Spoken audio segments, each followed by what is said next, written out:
bagi kesehatannya. Nah, kira-kira begitu juga saya hanya memilih bagian-bagian yang berguna bagi kesehatan saya, kesehatan berpikir. Dari situ saya membuat peta atau jalan pikiran sendiri. Nah, gaya berpikir kreatif ini ya juga saya dapat dari sumber-sumber lain yang disebut dengan ngetren hari ini, think out of the box, dan berani berpikir di luar kebiasaan, di luar tradisi, di luar mazhab, di luar kepercayaan sehingga kita memang bisa kaya hidup ini. Alam semesta ini adalah hamparan ilmu pengetahuan, tinggal kita mau pilih atau tidak. Nah, dan saya memilih spirit untuk berpikir mandiri ini juga saya petik dari seruan atau ajakan Immanuel Kant di era pencerahan yang slogannya adalah berani berpikir sendiri, sapere aude itu. Nah, dari situ saya boleh berpikir macam-macam. Dan kalau nanti saya sampaikan malam ini tidak sejalan dengan pikiran teman-teman, silakan teman-teman bisa membuat alur pikir sendiri, karena saya pikir di situ ilmu berkembang dan semakin terasah untuk memberikan sumbangan-sumbangan bagi pengetahuan di sana sini. Nah, itu secara pengalaman saya gitu ya. Yang kedua, maka apa yang mau share malam ini merupakan ya pungutan-pungutan dari berbagai pemikiran tentang cinta dari para tokoh eksistensial. Saya pilih tokoh eksistensial Soren Kierkegaard dan saya sangat yakin bahwa teman-teman tidak asing dengan tokoh ini.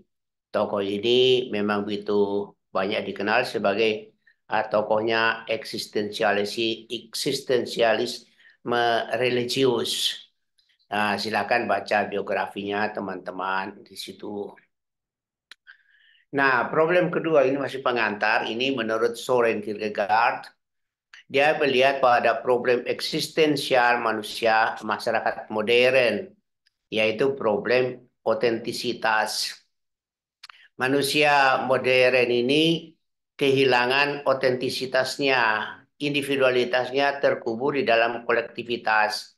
Jadi dia misalnya pilih makan, pilih pakaian, masuk grup sana, grup sini, yaitu karena grup mayoritas suara terbanyak dia masuk ke situ. Dan akhirnya otentisitasnya itu hilang, dia nggak punya jati diri. Kita tahu bahwa slogan kuat dari eksistensial itu adalah kebebasan memilih. Ya, jadilah dirimu sendiri. Ternyata ini hilang di era uh, Soren Kierkegaard. Nah, ini ada jebakan kerumunan. Jadi kita lebih memilih bergabung dengan kerumunan. Kebebasan memilih diserahkan pada kerumunan. Apa kata orang banyak. Nah, itu sebabnya manusia tidak hadir.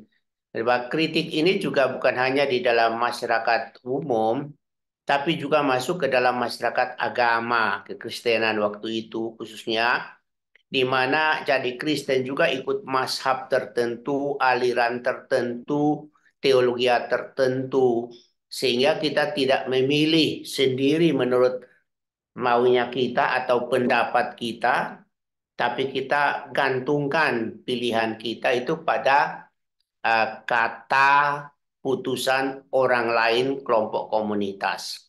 Nah, ini yang dia melihat pada waktu itu terjadi. Nah, saya nggak tahu di Indonesia seperti apa. Problem otentisitas ini juga kayaknya ada di mana-mana. Semua kerumunan. Dalam beribadah, bergereja juga kadang-kadang ikut tren. Tren apa sekarang? Itu orang masuk ke tren-tren itu. Sehingga hilanglah individualitasnya. Maka Soren Kierkegaard menyerukan agar kita hadir secara eksistensial. Dia katakan bahwa eksistensialisme itu ada 3 level. Level pertama itu level estetik, yaitu level yang mengejar kepuasan biologis, kesenangan duniawi yang sifatnya sementara. Pingin rumah yang bagus, makan yang enak, cantik pacarnya atau ganteng, dan semua yang baik, pingin kaya. Nah, ini baik dan harus dilalui, tapi ini level paling dasar.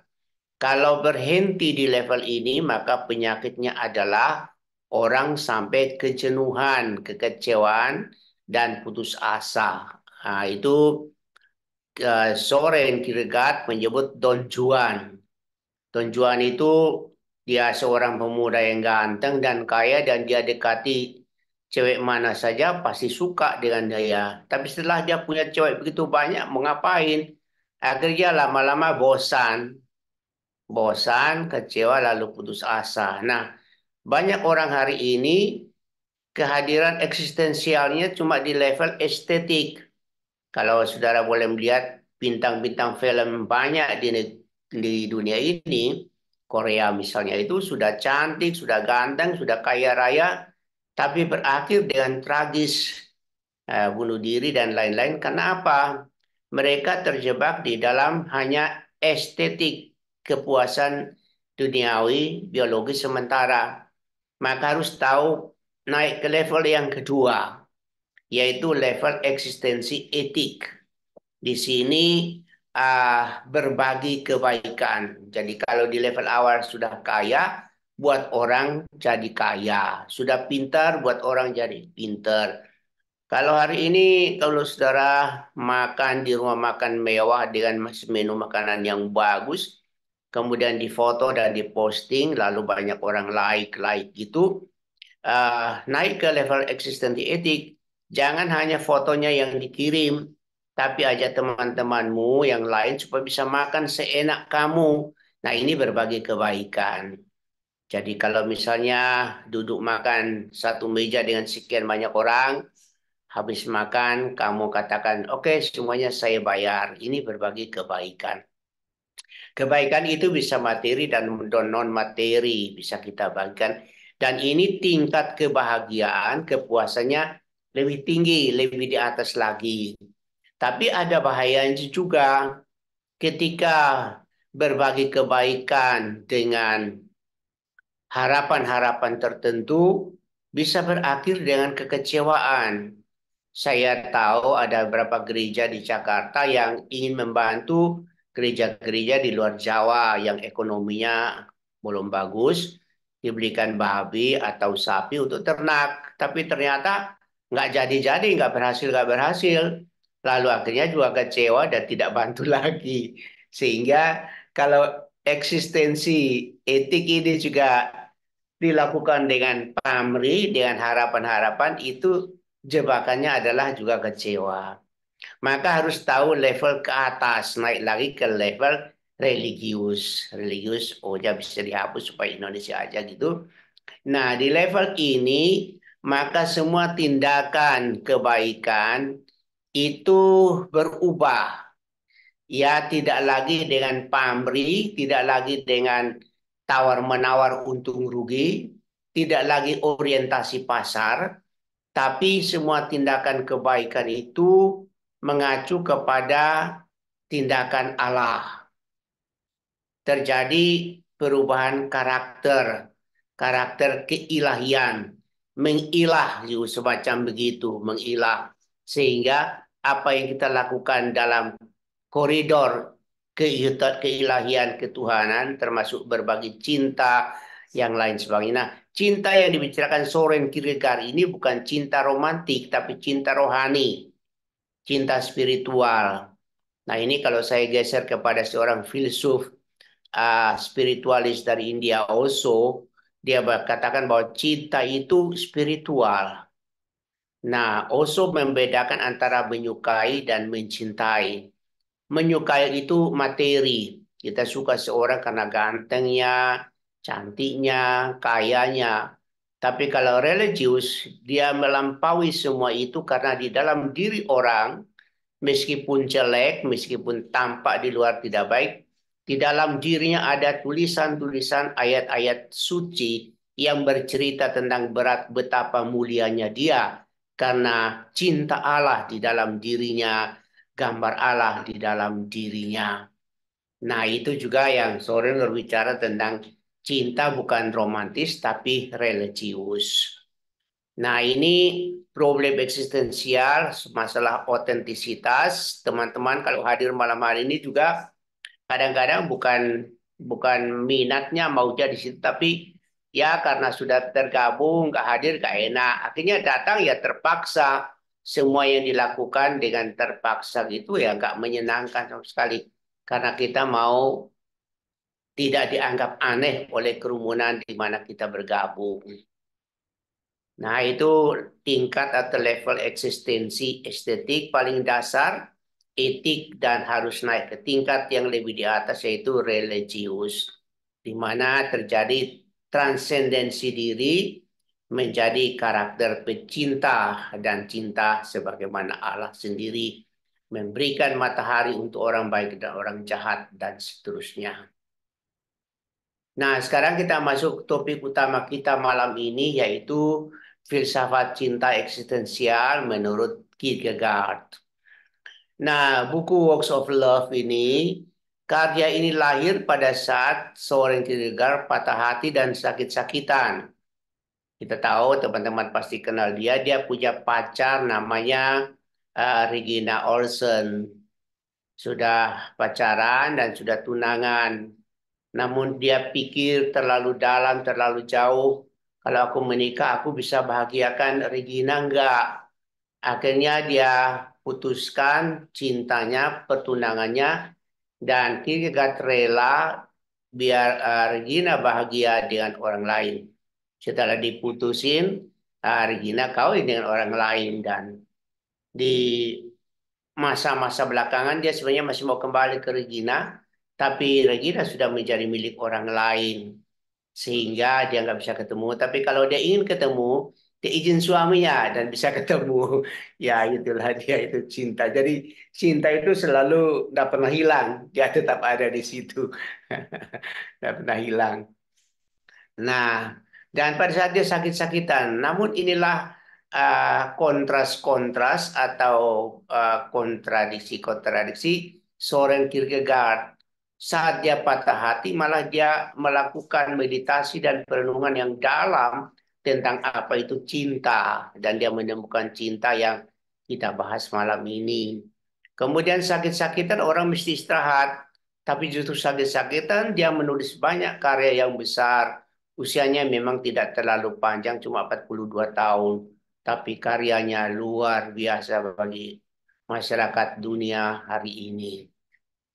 Nah, terus poin pertama di dalam buku ini, nanti teman bisa baca buku ini, saya ambil dan saya buat peta sendiri menurut versinya saya. Jadi dia omong soal relasi. Relasi yang paling agung, luhur, dan mulia dan indah adalah relasi cinta. Ya, dan dia mengelaborasi pikiran ini dari dua sumber. Yang pertama, sumber pertama adalah sumber cinta itu adalah Allah sendiri. Allah adalah cinta. Dasar pemikiran itu dikembangkan terus dari kisah penciptaan alam semesta. Saudara-saudara sekalian tentu tahu bahwa dari hari pertama sampai hari terakhir ada catatan-catatan di sana semuanya baik. Terakhir itu sungguh amat baik. Nah, jadi yang menciptakan alam semesta ini Allah sumber cinta, maka ia ciptakan alam semesta ini dengan cinta dan ekspresi atau cetusan cinta adalah untuk kebaikan, kesenangan, dan kebahagiaan yang dicintai atau yang diciptakan. Nah, mungkin kita bisa lihat hari ini seorang kekasih yang kita cintai, apapun yang kita lakukan untuk kebahagiaannya, untuk kesenangannya, untuk kebaikannya. Nah, itu yang terjadi. Maka dasar pemikiran ini kemudian menurut Kierkegaard sebenarnya adalah hukum yang pertama dan utama, yaitu hukum cinta. Nah, ini perintah utama. Hakikat eksistensi manusia terlahir ke bumi ini adalah memberi dan menerima cinta. Perintah utama dan pertama ini, perintah cinta, yang ditarik dari penciptaan alam semesta tadi. Allah adalah sumber cinta dan cetusan cinta adalah kebaikan dan kebahagiaan. Allah ciptakan alam semesta dengan cinta. Semua ciptaannya amat baik. Ekspresi cinta itu di sana. Maka perintah ini adalah perintah pertama dan utama yang mendahului perintah kedua beranak cucu. Ya, di dalam kitab Kejadian. Jadi cinta dulu baru kemudian menjadi dasar kehidupan berkeluarga. Kemudian cinta juga menjadi dasar berkarya dan bekerja, mengusahakan Taman Eden. Dan kemudian cinta ini harus mendasari semua bentuk aktivitas manusia. Makan juga harus dengan cinta, mengikuti kegiatan ini juga harus dengan cinta. Jika tidak, maka kegiatan itu tidak memberikan nilai tambah karena kita lakukannya dengan terpaksa sekali. Tapi semuanya kalau dikerjakan dengan cinta, maka semuanya indah adanya. Karena kebahagiaan cinta itu ada di lubuk jiwa kita yang terdalam. Itu beberapa slide yang saya sampaikan. Dan yang ketiga, cinta adalah kehidupan yang tersembunyi. Ketika Tuhan menghembuskan nafas ke dalam hidung manusia, itu nafas kehidupan dan itu adalah nafas cinta. Semua manusia terlahir dengan membawa potensi cinta dalam dirinya. Cinta itu bagaikan sungai di bawah tanah. Cinta itu ada di lubuk hati yang terdalam. Maka harus berani menggali dan membuang tumpukan bebatuan, tanah, dan macam-macam yang menutupi sungai itu memancar ke permukaan. Kalau kita mau hidup dengan cinta Kierkegaard, maka kita harus berani membongkar dan membuang sampah-sampah kehidupan yang menutupi cinta.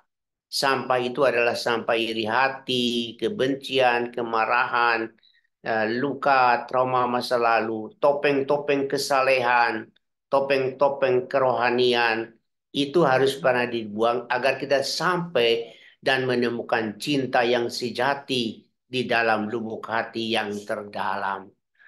Nah, mari saudara sekalian, kita boleh pancarkan kasih itu ketika hambatan-hambatan yang menutupi mengalirnya cinta dengan bebas itu berani dilepas, berani dibuang.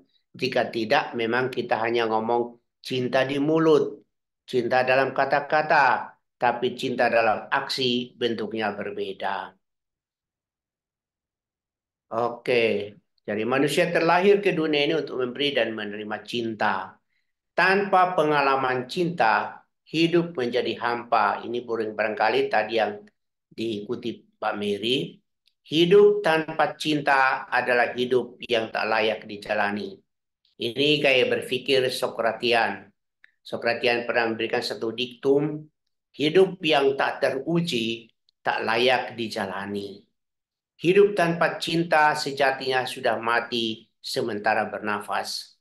Maka kalau slogannya Kierkegaard, kalau René Descartes itu cogito ergo sum, maka Kierkegaard mengatakan, aku mencintai maka aku hidup. Amo ergo sum, aku mencintai. Jadi orang yang hidup dengan tanpa mencintai, itu sejatinya dia nggak hidup, tapi dia sudah mati.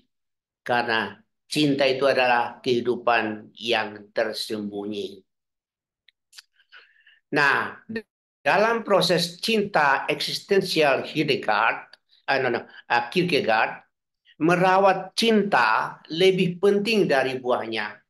Proses merawat cinta lebih penting dari hasil atau buah. Kierkegaard memberikan contoh pohon dan buahnya. Buah akan mengikuti bagaimana proses pemilik pohon merawat, memelihara, memupuk pohon itu. Merawatnya dari serangan hamba, memberikan air yang cukup, dan seterusnya. Itu lebih penting daripada buah. Jadi cinta eksistensial Kierkegaard itu bukan soal hasil yang dipikirkan, tapi bagaimana dipikirkan prosesnya. Nah, kalau ini bisa saya geser kepada Erich Fromm. Itu juga dia katakan hal yang sama. Cinta bukan objek siapa yang mau dicintai, siapa yang mau didapat dan dinikahi, melainkan seni mencintai, art of loving. Seni mencintai ini adalah soal karakter mencinta. Jadi orang yang tidak menata karakter hidup cintanya baik, itu sulit untuk melakukan atau mewujudkan cinta kasih yang eksistensial. Ini ilustrasinya semacam seorang seniman pelukis ya. Sebelum ia melukis objek lukisan yang indah, ia harus tahu seni melukis. Jika tidak, objek lukisan yang indah yang dipilih yang akan rusak di tangan pelukisnya yang tidak tahu seni melukis. Begitu kira-kira teman-teman sekalian, orang yang belum memahami belajar tentang seni mencintai itu akan merusak orang-orang yang gagah, ganteng, cantik, dan baik di tangan dia.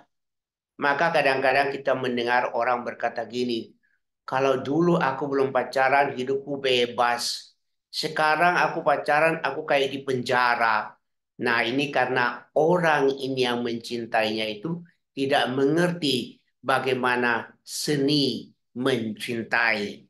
Coba teman-teman baca bukunya Eric Fromm itu seni mencintai bagus sekali bisa menolong kita menginspirasi bagaimana. Jadi seni mencintai bukan kata-kata rayuan gombal, tapi urusan karakter. Karakter mencintai. Dan cinta itu, saya balik dulu, cinta yang baik itu berawal dari diri sendiri. Iya, dari diri sendiri. Jadi gini, saya mau berikan contohnya. Hukum yang utama dan pertama bagian kedua. Kasihilah dirimu sendiri seperti dirimu. Kasihilah sesamamu seperti dirimu sendiri. Jadi hanya orang yang sudah mengerti seni merawat dan mencintai dirinya, bagaimana dia menerima dirinya apa adanya, menghormatinya, mengasihinya, dan merawatnya dengan baik. Orang itu, hanya mereka itu yang tahu dan bisa menghargai orang lain seperti diri mereka. Menerima orang lain apa adanya, menghargai, menerima, menghormati, karena dia tahu bagaimana seni merawat dirinya. Sehingga kalau ilustrasinya adalah coba suatu waktu teman-teman duduk di sebuah danau atau kolam. Kemudian ambillah sebuah batu dan lemparkan ke permukaan kolam itu. Maka akan segera terbentuk gelombang bulatan. Ah, Gelombang bulatan paling dekat itu pertama kali itu ada pada titik jatuhnya batu itu. Kemudian dia melebar, melebar, melebar, melebar, meluas sampai pada satu saat mencapai tepian danau atau kolam itu. Nah, itulah cinta harus mulai dari diri kita sendiri. Hanya kita yang belajar mencintai dengan baik diri kita ini, itu mampu meluas cinta kita menjangkau semua area kehidupan. Oh, oke. Nah, Soren juga menyadari bahwa relasi cinta yang agung, luhur, dan mulia itu tidak selalu baik-baik saja. Maka teman dekat cinta adalah pengorbanan dan penderitaan. Cinta yang agung memang tidak selalu lancar. Teman dekat dari cinta adalah pengorbanan. Contohnya begini sederhananya, teman-teman yang lagi pacaran di sama-sama kuliah di satu universitas, beda fakultas atau jurusan, dan cowoknya biasa bangun jam 9 pagi karena memang kuliahnya siang. Tapi semester ini ceweknya itu kuliahnya pagi dan dia katakan, Mas, saya tolong diangkat besok pagi jam 6 ya. Saya ada kuliah jam 7 dan seterusnya. Waduh, itu pengorbanan bagi cowoknya. Harus membuang waktu senang-senangnya tidur waktu pagi. Harus berkorban untuk sarapan pagi, rugi bensin, dan macam-macam lah. Tapi pengorbanan itu menyenangkan. Karena apa yang dia lakukan adalah untuk membahagiakan yang dicintai. Maka setengah enam dia sudah bangun, dia mandi, dia siap, dia kasih parfum tertentu yang bisa memberikan kesan pesan odorifikku yang kuat sehingga dia berangkat dan dia senang. Dan itu pengorbanan. Dan itu adalah kesempatan mengekspresikan cinta yang sejati bagi kekasihnya. Sedangkan penderitaan itu adalah orang yang masuk dalam wilayah cinta eksistensial tidak takut terluka. Penderitaan paling berat adalah mengalahkan aku. Aku yang mau menang sendiri, aku yang tidak mau diatur, mulai berani mengalahkan itu semua.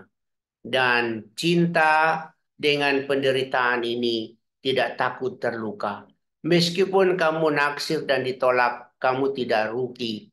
Karena kalau kamu jauh atau dia menjauhi kamu, itu hanya di batas pandangan mata. Tapi cinta di hati itu tidak pernah berubah, tetap ada di hati itu. Nah, jadi kamu gak rugi meskipun sudah ditolak, dibuang, disakiti, dan dia sudah pergi, mungkin dia sudah menikah atau bahkan sudah meninggal, tapi cintamu masih tetap ada untuk dia. Maka tidak heran belakangan ini kalau ada reuni-reunian SMA setelah 30-40 tahun berpisah, ketemu di sana lalu terjadilah yang namanya cinta lama bersemi kembali. Karena memang cinta itu nggak hilang, dia tetap ada di situ. Iya, dia tetap ada. Nah, sekaligus penderitaan itu adalah kesempatan untuk menunjukkan kesejatian cinta. Nah, kritik yang kelima ini kritik Kierkegaard atas tentang era pencerahan yang mendewakan rasio. Ketika cinta, agama, dan Tuhan dirasionalisasikan, maka terjadi penurunan kualitas tentang cinta, agama, dan Tuhan. Mengapa Kierkegaard menolak manusia itu lemah dan cacat? Maka kita tidak bisa sandarkan kebenaran agama dan Tuhan pada rasio manusia. Tapi kita harus menyandarkan kebenaran itu pada Tuhan, pemilik kebenaran. Kebenaran yang tidak bisa dijangkau dengan rasio, melainkan hanya bisa didekati dengan cinta.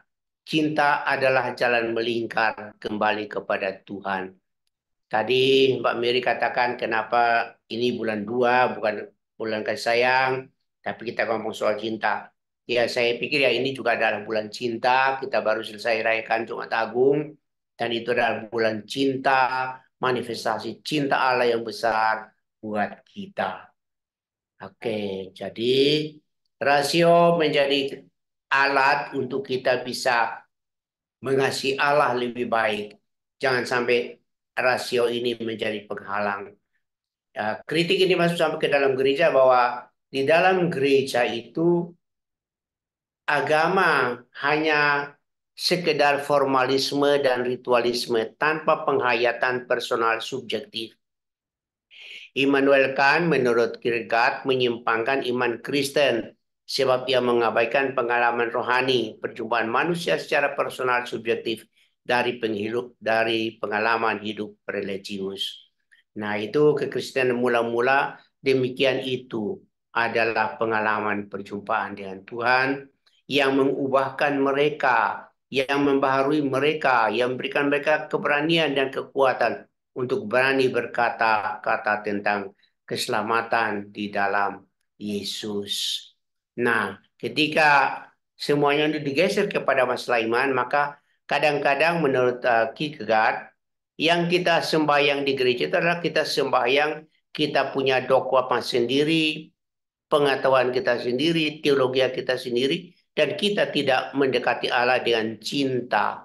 Kalau kita tidak mendekati dengan cinta, ibadah kita tidak sampai menyentuh kedalaman penghayatan iman itu. Maka cinta menjadi titik tolak, karena kita semua terlahir dengan cinta, dan yang punya cinta itu adalah Allah. Dan yang ingin kita kembali kepada Allah melalui jalan cinta. Penutup, nanti kita bisa buka share lebih banyak. Cinta eksistensial atau cinta sejati, agung mulia hanya bisa kalau manusia sudah mengalami transendensi diri dari eksistensi estetik, etik ke tingkat eksistensi religius. Karakter cinta adalah karakter keilahian, ketuhanan yang memberikan matahari untuk semua orang, baik orang baik maupun orang jahat dan seterusnya. Kita semua sejak lahir sampai sekarang ini terus menerima anugerah Tuhan. Tapi berapa banyak kita balas kebaikan Tuhan? Mungkin lebih banyak kita bersungut-sungut, tapi Tuhan tetap memberikan anugerah kebaikannya kepada kita sampai petang hari ini. Cinta eksistensial Kierkegaard berawal dari cinta diri sendiri. Utama dan pertama, bagian kedua, kasihlah sama yang tadi saya katakan dengan ilustrasi membuang batu di tengah kolam. Hanya mereka yang mau belajar seni mencintai dari diri sendiri apa adanya. Mereka yang akan mampu untuk menghargai dan mencintai orang lain dengan apa adanya. Ayo, mari kita keluar dari ruang Zoom ini dan kita belajar untuk melihat alam sekitar kita dengan mata cinta. Kalau kita melihat semuanya dengan mata cinta, maka semuanya akan indah karena cinta itu ada di dalam jiwa kita dan cinta itu menyejukkan dan menyenangkan. Kalau kita melihat semua siapa saja di sekitar kita dengan mata cinta ini, hidup itu menjadi indah, menyenangkan. Coba nanti saudara boleh praktekkan. Kierkegaard mengatakan begini, cintailah orang yang engkau tidak mencintainya. Dan lama-lama engkau akan betul-betul menghayati cinta yang universal. Jangan melihat apapun dengan mata iri hati, kebencian, dan seterusnya.